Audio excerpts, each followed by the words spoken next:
మన శిల్పకళా వేదిక నుంచి వారందరికీ నా హృదయపూర్వక నమస్కారాలు. చాలా క్లిష్టమైన పరిస్థితుల్లో ఫంక్షన్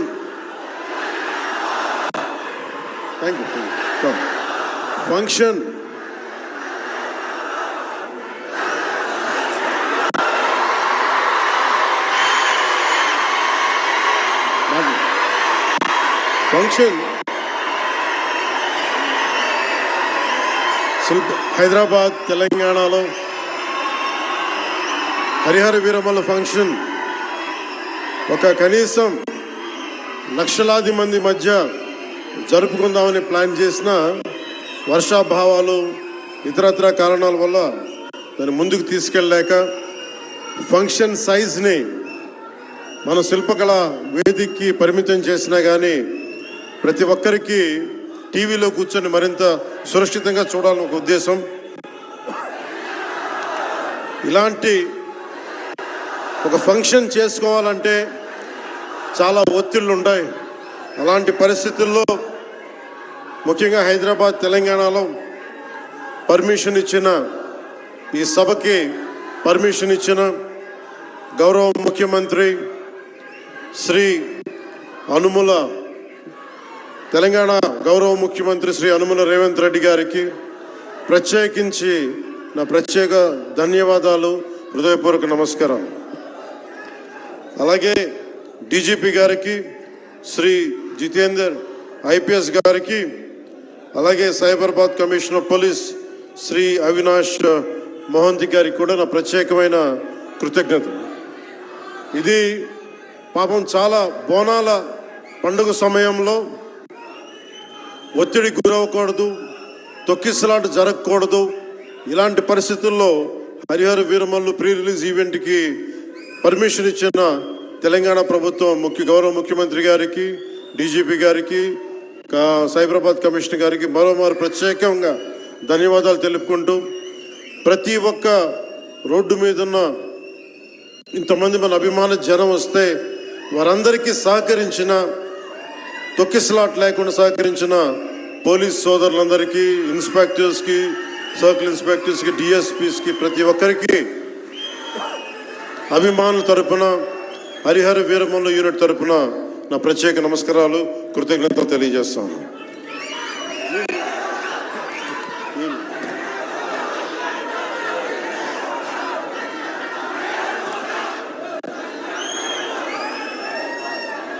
అలాగే తెలంగాణ సినిమాటోగ్రాఫర్ శాఖ మంత్రి శ్రీ కోమటిరెడ్డి వెంకటరెడ్డి గారు రావాల్సి ఉండింది, కానీ ఆయన మనకి సీఎం గారు రివ్యూ మీటింగ్ల వల్ల రాలేకపోయారు. వారికి కూడా నా ప్రత్యేక కృతజ్ఞతలు. అలాగే నేను పాలిటిక్స్కి వచ్చాక, సినిమాలోకి వచ్చి మీ అభిమానాన్ని ఎలా సంపాదించుకున్నాను, పాలిటిక్స్లోకి వచ్చాక నేను స్నేహంతో పాటు ఒక మంచి స్నేహితుణ్ణి, అలాగే ఒక మంచి ఒక మిత్రుణ్ణి సంపాదించుకున్నాను. అది శ్రీ ఈశ్వర్ ఖండ్రే గారు. And I found a great friend and a great brother in him. I am truly grateful to you, sir, from coming all the way from Karnataka, for making your time in your busy schedule. And I'm eternally grateful to you for making your presence felt here. Your blessings and your kind words and your good words are truly inspiring, and we will truly cherish this moment with you, sir. We are grateful to you. అలాగే కందుల దుర్గేష్ గారు, గౌరవ పర్యాటక సాంస్కృతిక శాఖ మరి cinematograph శాఖ మార్చులు, ఆంధ్రప్రదేశ్ ప్రభుత్వం. అలాగే ప్రత్యేకించి రఘురామ కృష్ణరాజు గారు, తెలుసు కదా, ఆయన గురించి చెప్పక్కర్లేదు కదా. గౌరవ ఆంధ్రప్రదేశ్ శాసనసభ ఉపసభాపతి, ఆయన మాటని శాసనసభలో చూడాలి, చాలా ఆనందంగా ఉంటుంది ఆయనతోటి.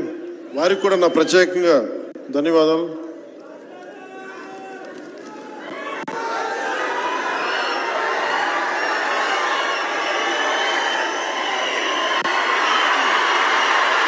సరిగ్గా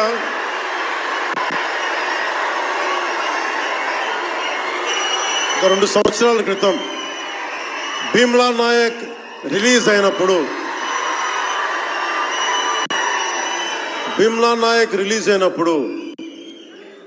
అందరి సినిమాలు 100లో ఉంటే పవన్ కళ్యాణ్ సినిమాలు 10 రూపాయలు 15 రూపాయలు చేశారు.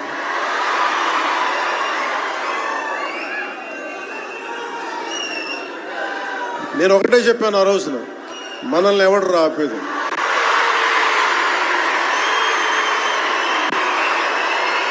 This is not about money. This is not about finance. This is not about records. This is about damn guts. This is about damn courage. This is about damn tenacity. We are here. We will stand by. We will serve justice.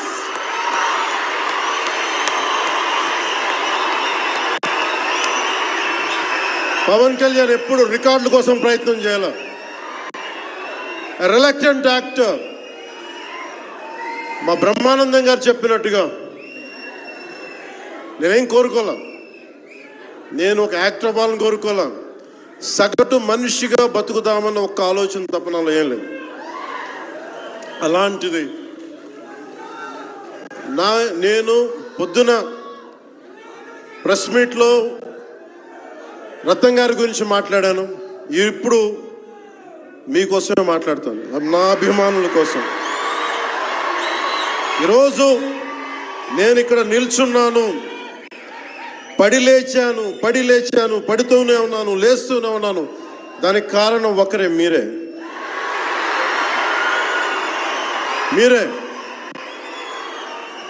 పడిపోయినా, కింద పడ్డా, లేచినా, ఉన్నా, అన్నా నీ వెంట మేము ఉన్నామని.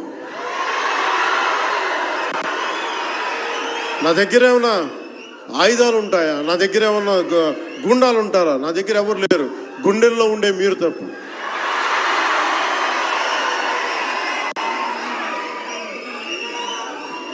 దాదాపు నేను 96లో నా మొదటి సినిమా అక్కడమ్మాయి ఇక్కడబ్బాయి. ఇది 2025 అంటే ఆల్మోస్ట్ 29 to 30 years. అంటే దాదాపు 29-30 సంవత్సరాలు తిన్నాం చిత్ర పరిశ్రమకు వచ్చి. ఎలా ఉంది అంటే నాకే తెలియదు, అలా కాలం అట్లా అయిపోయింది. కానీ కొంత వయసు పెరిగిందేమో కానీ గుండెల్లో చావు ఇంకా చావులకే బతికాం. ఇక్కడే సభలో సర్దార్ గబ్బర్ సింగ్ సినిమాకి మహబూబ్ నగర్ నుంచి వచ్చిన ఒక యువకుడి గురించి చెప్పాను, మన అభిమానుల్లో ఒకటి గురించి చెప్పాను. అన్నా నువ్వేమి ఇవ్వదు, ఒక హిట్ ఇవ్వన్నా చాలని. ఆ రోజు నేను భగవంతుని కోరుకున్నాను, నా అభిమానుల కోసం, నా కోసం కాదు కానీ ఒక హిట్ ఉంటే బాగుంటుంది అని కోరుకున్నాను. అది హరీష్ శంకర్ గబ్బర్ సింగ్ వల్ల తిరిగి వచ్చింది. కానీ ఈ సినిమా చాలా డిఫికల్ట్ టైమ్స్లో చేశాను. ఇది సినిమాల మీద టెక్నీషియన్గా నేను ఉండి ఒక నిమిషం సినిమాలు కష్టంగా ఉండి, ఒక సినిమా చేయటం ఎంత కష్టమో, సినిమా చేయటం చాలా చాలా కష్టం.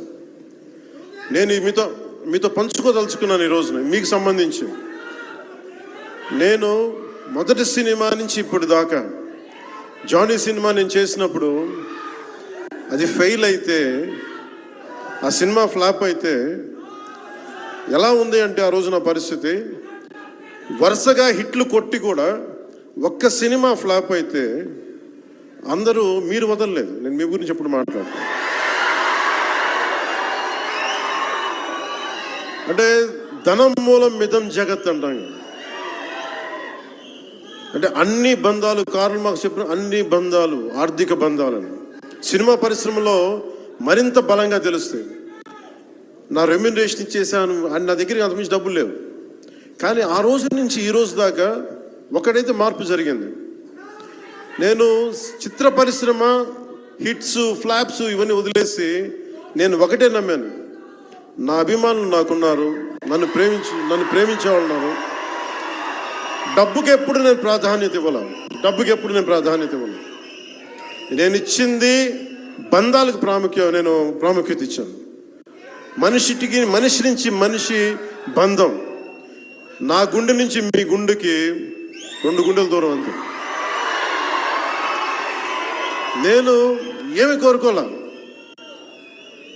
చాలా కష్టాల్లో ఈ సినిమా చేశాం. పేరుంది, ప్రధానమంత్రి గారి దగ్గర నుంచి అందరు తెలుసు, కానీ దానివల్ల డబ్బులు రావు. మనకి డబ్బులు వచ్చే సినిమానే రావాలి. కానీ సినిమాని ఎలా చేస్తాం? మిమ్మల్ని రంజింపజేయాలి, మిమ్మల్ని ఆనందింపజేయాలి. మనకి ఖుషీ లాంటి సినిమా తీసిన ఏఎం రత్నం గారు ఎప్పుడో 2017లో ఎప్పుడో నా సినిమా వచ్చి మీరందరూ తిడతా ఉంటారు కదా నన్ను, ఎంతసేపు రీమేకులు చేస్తావు అని. కరెక్ట్, ఏం చేయమంటారు చెప్పండి? మనకెవరు పెద్ద పెద్ద దర్శకులు లేరు. మన కింద నుంచి వచ్చిన వాళ్ళం. మనకి ఒక్క నిమిషం,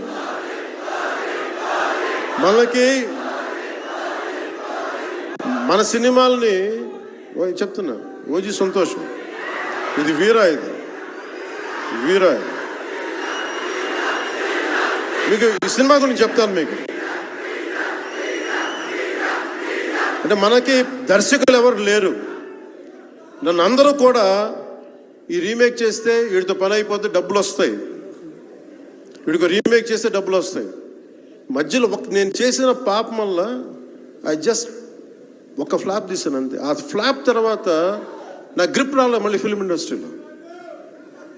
మళ్ళీ నాకు నిలబడింది ఒక త్రివిక్రమ్ శ్రీనివాస్ నిలబడ్డాడు నా కోసం.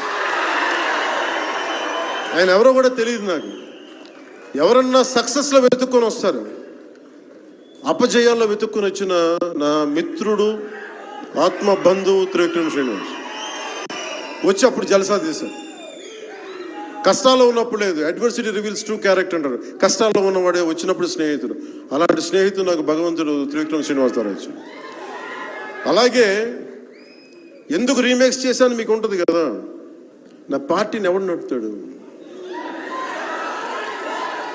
కొత్త కథలు తీస్తే ఎప్పుడో వెళ్ళిపోద్ది. నా భార్యని కానీ నా పిల్లల్ని కానీ ఎవరు పోషిస్తారు? నేనే పోషించుకోవాలి, దాని డబ్బులు కావాలి, పార్టీ నడపాలి. వీటన్నిటికీ రీమేక్ అనేది నాకు కొంచెం ఈజీ దారైంది. సొంత సినిమాలు కొత్త సినిమాలు చేయలేక కాదు, వేరే దారి లేక. నాకు దేశం పిచ్చి, సమాజ బాధ్యత పిచ్చి, సినిమా మీద ఉన్న కరెక్టే. నేనంటే మీకు పిచ్చి. అలాంటి నేను ఒక మంచి సినిమా రావాలని కోరుకుంటే అది ఏఎం రత్నం గారి ద్వారా వచ్చింది. కోరుకున్నాడు ఆయన, నీతోటి ఒక బలమైన సినిమా తీయాలని. ఏదో ఆయన కూడా ముందు రీమేక్ వచ్చారు, అవి అటు ఇటు తిరిగి యాక్చువల్గా క్రిష్ గారి వల్ల ఈ సినిమా వచ్చింది. ముందు జాగర్లమూడి క్రిష్ గారికి మనందరం ముందుగా కరతాళ ధ్వనుల ద్వారా చాలా బలంగా తెలియజేయాలి. ఆయన ఒరిజినల్ ఫౌండేషనల్ వర్క్ మీద ఇది ముందు. వ్యక్తిగత కారణాలు, కొన్ని ప్రొఫెషనల్ రీజన్స్ వల్ల మధ్యలో ఆయన వెళ్ళిపోవాల్సి వచ్చింది. ఈ సినిమాకి 2 కరోనా ఇది వచ్చినాయి, 2 కరోనా వేవ్స్ కొట్టినాయి. దాని మధ్యలో నలిగిపోయింది సినిమా. అలాంటి సమయంలో ఒక ఆస్కర్ విన్నర్ ఎక్కడో మనం ఆంధ్రప్రదేశ్లో చిన్న బడ్జెట్లో సినిమా తీస్తే మన బడ్జెట్స్ ఎంత ఉంటాయి? 10 కోట్లు 15. అలాంటి సినిమాల నుంచి సంగీత దర్శకత్వం వహించి మనం పెట్టే నాటు నాటు నాటు అనే పాట ప్రపంచమంతా ఉర్రూతో లూగిస్తుంది అనేది తెలియజేశారు కీరవాణి గారు. అలాంటి కీరవాణి గారు నేను ఈ సినిమాని ఎన్నిసార్లు చేసే పరిస్థితుల్లో నిజంగా ప్రతిసారి నాకు నిరుత్సాహం ఉండేది. నాకు తెలుస్తూ ఉంటుంది కదా, నిస్పృహ వచ్చినప్పుడల్లా ఆయన ఏదో ఒక ట్రైలర్ రిలీజ్ అయ్యేది, ఆయన మ్యూజిక్ చూస్తే మళ్ళీ ఒక ఉత్సాహం వచ్చేది, ఒక ప్రాణవాయువు నింపేది. సార్, ఈ సినిమాకి ఈ రోజున ఇంత బలంగా ఆత్మవిశ్వాసంతో ఉన్నామంటే you are the hero sir. You are the true hero sir for us. Without Kirwaniji's music, this is not Harihara Veeramal. ఈరోజు హరిహర వీరమల్ బలంగా ఉంది అంటే it's only the dedication and the kind of effort he has put into the film is truly commendable and truly admirable, sir. We are truly grateful to you, sir. మధ్యలో వారి నాన్నగారిని కోల్పోయి ఆ సమయంలో కూడా మనస్ఫూర్తిగా ఆయనకి ఆ బ్యాక్గ్రౌండ్ స్కోర్ ఇచ్చినందుకు, సొంత తండ్రిని కోల్పోయి ఇచ్చినందుకు మరోమారు వారికి ప్రత్యేకంగా కీరవాణి గారి టీంకి, కీరవాణి గారి గాయకులకి, వారి రికార్డింగ్ టీంకి, వారి ఇంజనీరింగ్ డిపార్ట్మెంట్కి, ప్రతి ఒక్కరికి నా హృదయపూర్వక ధన్యవాదాలు.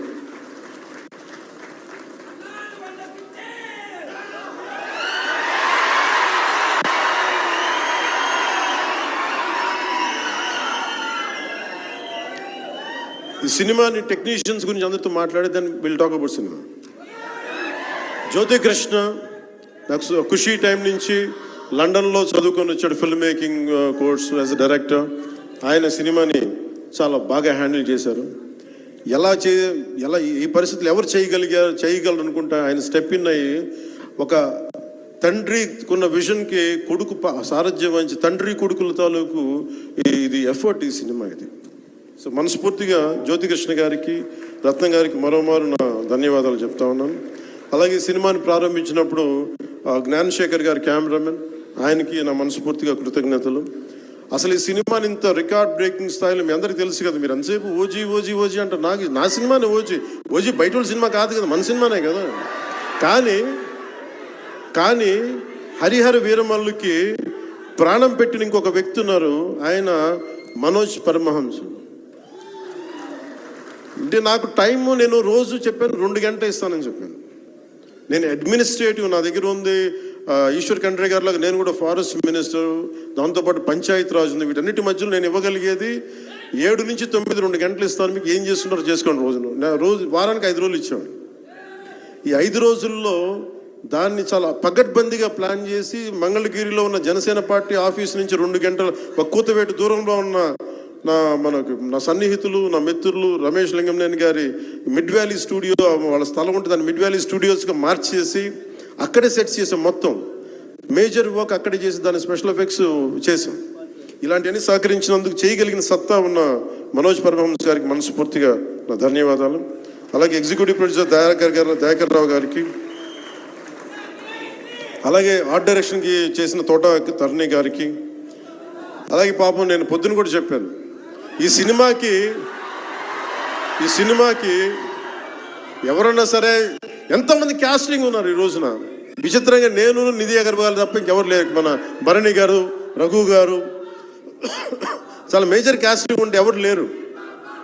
దానికి ఈ సినిమాని ఇన్ని రోజుల దాకా, గత నెల రోజుల నుంచి ఒంటి చేత్తోటి జనం మధ్యలో ఉండేలాగా నిధి అగర్వాల్ గారికి మనస్ఫూర్తిగా, నేను ఆవిడని చూసి సిగ్గు తెచ్చుకొని నేను కూడా ఈ రోజున మాట్లాడాను. అంటే నువ్వు ఎంత ఉప ముఖ్యమంత్రి అయినా, అంటే ఢిల్లీకి రాజైనా తల్లి కొడుకేలాగా నువ్వు ఎంత ఉప ముఖ్యమంత్రి అయినా,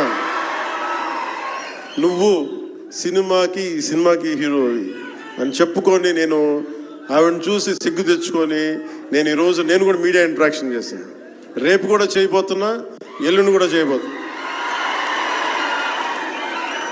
అలాగే నాకు బాబీ డియోల్ గారు, నేను చిరంజీవి గారు షూటింగ్స్ ఉన్నప్పుడు మన ధర్మేంద్ర గారితో చూసేవాడిని ఊటీలో. అలాంటి Bobby Deol acted as Aurangzeb, tyrant ruler. అలాంటి brilliant performance by Bobby Deol. I truly grateful to Bobby Deol for accepting this role. అలాగే తోట తరణి గారికి మనస్ఫూర్తిగా నా ధన్యవాదాలు. జే మీడియా వారి సంస్థ అధిపతులకు కూడా నా హృదయపూర్వక ధన్యవాదాలు. ముఖ్యంగా రేట్స్ ఇచ్చి 2 సంవత్సరాల క్రితం భీమ్లా నాయక్ రిలీజ్ అయినప్పుడు 10-15 రూపాయల టికెట్తో వచ్చినప్పుడు నేనేమన్నా, కానీ మీ కోరిక మేరకు ఈరోజు టికెట్ రేట్స్ పెరిగి ప్రభుత్వం మనదొచ్చి మన సినిమా ఇప్పుడు రిలీజ్ అయింది. ఆ రోజు మీరు పంతం కొద్ది చూశారు. ఆ రోజు పెట్టిన ఎఫర్ట్కి బయటకు వచ్చింది. ఇది దాని తాలూకు సత్తా మీరు చూస్తారు ఈరోజు. Okay, now will come back to the story of Harihara Veeramallu. Harihara Veeramallu ఇది నాకు చాలా ఇష్టమైన సబ్జెక్ట్. ఇది మనందరం చరిత్రలో చదువుకుంటాం. భారతదేశం ఎవరి మీద దాడి చేయలే, భారతదేశం ఎవరి మీద కూర్చొని ఆక్రమణం చేయలే. ఈ దేశాన్ని అందరూ ఆక్రమించుకున్నారు. మనం చదువుకున్న టెక్స్ట్ బుక్స్లో కానీ స్కూల్ బుక్స్లో కానీ ఎంతసేపు మొఘల్ తాలూకు గొప్పతనాన్ని చెప్పారు తప్ప మొఘల్ తాలూకు అరాచకాన్ని చెప్పలేదు ఆవిడ. Akbar is great, Shah Jahan is great, Aurangzeb is great అంటే what they had done. Vijayanagara empire గురించి మాట్లాడాల, ఇంతమంది కింగ్స్ ఉన్నారు, ఎవరి గురించి మాట్లాడాల. We always heard about Mughals' greatness, but what Aurangzeb has done to our country, సొంత తమ్ముడిని చంపేసి, దారా సిక్కుని చంపి, షాజహాన్ని జైల్లో పెట్టి, నువ్వు హిందువుగా బతకాలి అంటే నువ్వు ట్యాక్స్ కట్టాలి. Can you imagine? For being a Hindu, you have to pay tax as a Hindu, just to accept, to practice. ఇలాంటి సమయంలో ఒక ఛత్రపతి శివాజీ మహారాజ్ లాంటి వాడు గుండెల్లో శౌర్యాన్ని నింపాడు. మనకి తమిళనాడు దురాక్రమణ గురైతే all the way from Maharashtra he came back and supported, stood by people. ఇలాంటి నేపథ్యంలో హరిహర వీరమల్లు ఒక ఫిక్షస్ క్యారెక్టర్, ఒక కల్పిత పాత్ర. అలాంటి పాత్రలో సగటు మనిషి ఏమి చేసి ఉండొచ్చు? ఎంతసేపు మనం కోహినూర్ ఎక్కడి నుంచి వచ్చింది? కోహినూర్ ఒకప్పుడు ఉమ్మడి రాజధాని కదా ఇదంతా, మనందరికి ఉమ్మడి దేశం కదా ఇదంతా, తెలంగాణ నుంచి కృష్ణా తీరం వరకు టిల్ విజయవాడ. ఆ కృష్ణా నది తీరం దగ్గర ఇప్పుడు విజయవాడలో ఉన్న కొల్లూరు దగ్గర వజ్రపు గనులు ఉంటే అక్కడ దొరికిన వజ్రం అది. ఆ వజ్రం ఎక్కడి దాకా వెళ్ళింది? అది మన నిజాం నవాబ్ దగ్గరికి వచ్చింది. నిజాం నవాబ్ దగ్గర నుంచి ఆ మొఘల్కి వెళ్ళింది. రకరకాల ఫైనల్గా ఈ రోజున కోహినూర్ యూకే లండన్లో ఉంది, లండన్ మ్యూజియంలో ఉంది. సో దాన్ని దృష్టిలో పెట్టుకొని నాకు కృషి గారు కథ చెప్పినప్పుడు ఇంట్రెస్టింగ్ అనిపించింది. Then we did the story, the cinema చేశాం.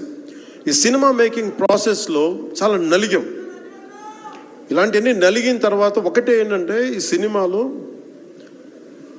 ఇది ఎన్ని రికార్డులు చేస్తా నేను చెప్పలేను, ఎందుకంటే ఎంత కలెక్షన్ చేస్తానో నేను చెప్పలేను. ఎందుకంటే నేను ఎప్పుడు కూడా ఈ రోజుకి ఎక్కువ చెప్తున్నాను, we did our best efforts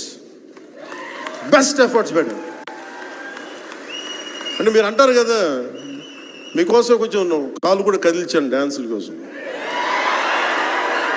అలాగే నేను చాలా సంవత్సరాలు అయిపోయింది ఎంతసేపు పొలిటికల్ ప్రాసెస్లోకి వెళ్ళిపోయి రియల్ లైఫ్ గుండాలను ఎదుర్కొన్నాను, రియల్ లైఫ్ రౌడీలను ఎదుర్కొన్నాను. కానీ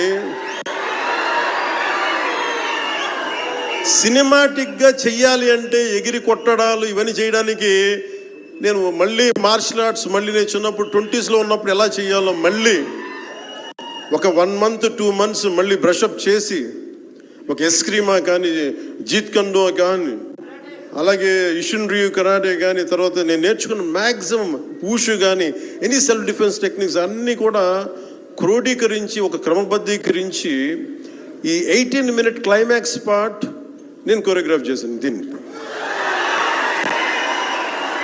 అంటే అది దేనికి అంటే, నీ ధర్మానికి నువ్వు ట్యాక్స్ కట్టాలి అంటే అది ఎదురు తిరిగే పరిస్థితి. That is the climax. ఇది ఏంటంటే, ఇది ఆ టైంలో సగటు భారతీయుడు నలిగింది, దాన్ని ఈ సినిమా రిఫ్లెక్ట్ చేస్తుంది. మిగతా కథ అంతా ఉంటుంది కానీ, అంటే ఇది మీరు ఎందుకంటే ఇది దెర్ ఇస్ నో సీక్రెసీ అన్నట్టు, ఇది సస్పెన్స్ సినిమా కాదు. బట్ వాట్ యూ హ్యావ్, మీరు సినిమా లోపలికి వెళ్ళినప్పుడు మీరు ఏమి చూడబోతున్నారు, ఏమి ఆశించబోతున్నారు అని చెప్పడానికి ఇదంతా చెప్తున్నాను. ఎందుకంటే నాకు సినిమా నాకు అమ్మడం తెలియదు, నా సినిమా ఇన్ని 100 కోట్లు చేస్తున్నా తెలియదు. ఎందుకంటే 10-15 రూపాయలతో కూడా సినిమాలు ఆడినాయి, మనం 10-15 రూపాయలతో కూడా సినిమాలు డబ్బులు చేసినాయి. ఫ్లాపుల్లో పెరిగామంటాను, నేను ఇప్పుడు సక్సెస్లో పెరగల. సో మీరు కోరుకున్న సక్సెస్ భవిష్యత్తులో రావాలని మీరు ఎలా ఆశిస్తున్నాను, నేను కూడా అలాగే ఆశిస్తున్నాను. జరుగుద్దా లేదా అన్నది ఆ పెరుమాళ్ళకి ఎరుక, అది భగవంతుడు చెప్పాలి, మన చేతిలో లేదు. మన చేతిలో ఉన్నదల్లా we had done best, we had given our best. Rest leave it to God. మీకు నచ్చిందా బద్దలు కొట్టేయండి. That's all I can say. మీకు మీరే నా బలం, మీరే నా బలం. నేను కష్టాల్లో ఉన్నా, ఓటమిలో ఉన్నా, ఎక్కడ ఉన్నా, అన్నా నీకున్నావని చెప్పిన వాళ్ళు మీరు. మనల్ని ఎవడ్రా ఆపేదంటే, మనల్ని ఎవడన్నా ఆపేదని ముందుకొచ్చింది మీరు. మీకు ప్రతి ఒక్కరికి పేరు పేరున ఈ గుండె ఎవరి కోసం కొట్టుకోదు, మీకోసమే కొట్టుకుంటుంది, మీ కష్టాల కోసం కొట్టుకుంటుంది. మళ్ళీ విశాఖపట్నంలో కలుసుకుందాం. టిల్ దెన్, జై భారత్, జై హింద్.